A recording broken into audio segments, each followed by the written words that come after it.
Hello, my name is Christer Sveen and I'm the art director on Dreamfall Chapters. Today I'd like to talk a little bit about our in-game character models. I finally had some time to sit down and revisit our work in progress Zoe model, and I'll show you some quick tweaks that we can do to make Zoe look slightly closer to what she did in Dreamfall.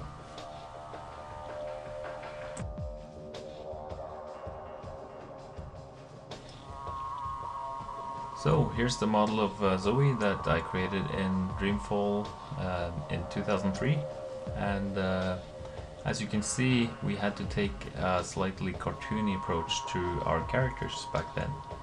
We also had to port the game to Xbox One, which meant that we couldn't really put as much detail into the characters as we would have wanted. So that's one of the areas we really want to try and improve on for Dreamfall Chapters.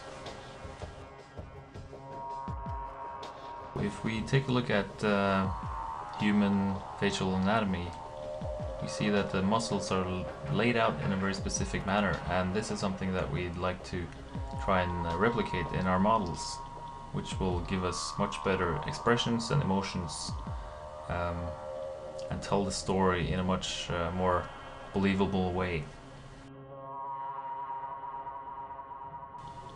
So if we come back to our new Zoe model, we can see that the lines in our paint over correspond pretty well to the lines on Zoe's new face.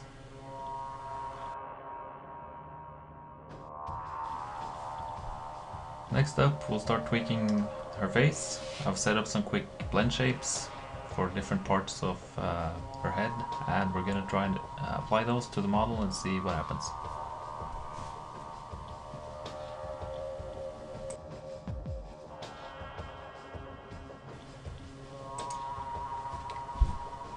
So let's get started. First we're going to change the shape of her head a little bit. We're going to make her head a little bit more narrow and slightly sharper chin. Let's open her eyes a little bit. The original Zoe has slightly bigger eyes.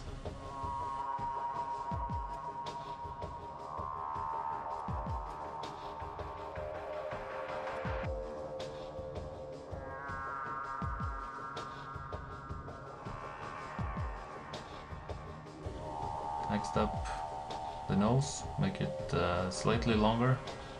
And then finally, let's tweak the mouth shape a little bit.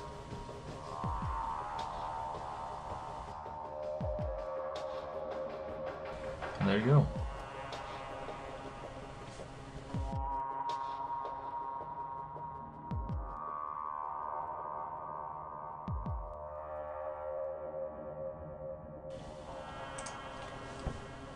Next up, we'll look at Zoe's textures. As we can see on the image on the left side, we can see that Zoe has a bit more contrast in her face, and the shading in her eyes is a bit stronger. Her eyebrows and hair and lips also needs to be a bit more contrasty to look closer to what she used to look like.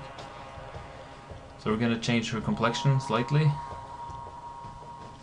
Next up, we'll add a little bit more contrast to her lips and define the outer lines a little bit more. We'll also darken the hairline a little bit, again to add more contrast and make her look more like she used to. Also the eyebrows and the shading around the eyes, we'll darken those just a little bit.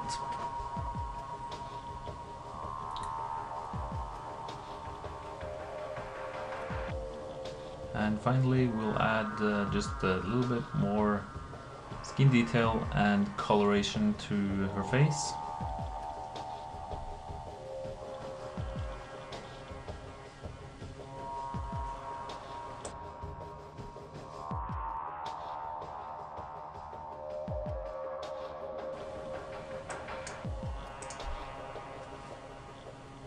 Okay, so let's go back to the 3D model and apply the texture.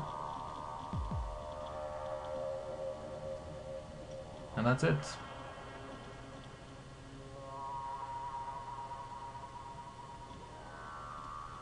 Definitely feels more like Zoe.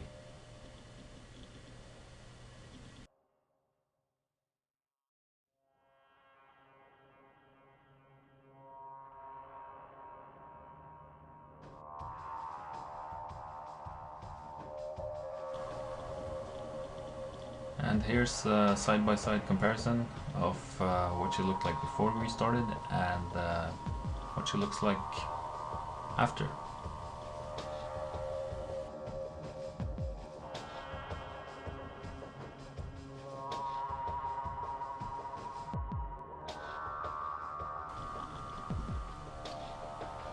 And that's it for this time. Please keep in mind that all the graphics that you see are placeholder and very much work in progress, and they will be tweaked and polished throughout the entire production, and we'll keep working on it until it feels right and meets our artistic goals and technical ambitions. Lastly, I'd just like to say thank you for watching and thanks for the fantastic support on the campaign.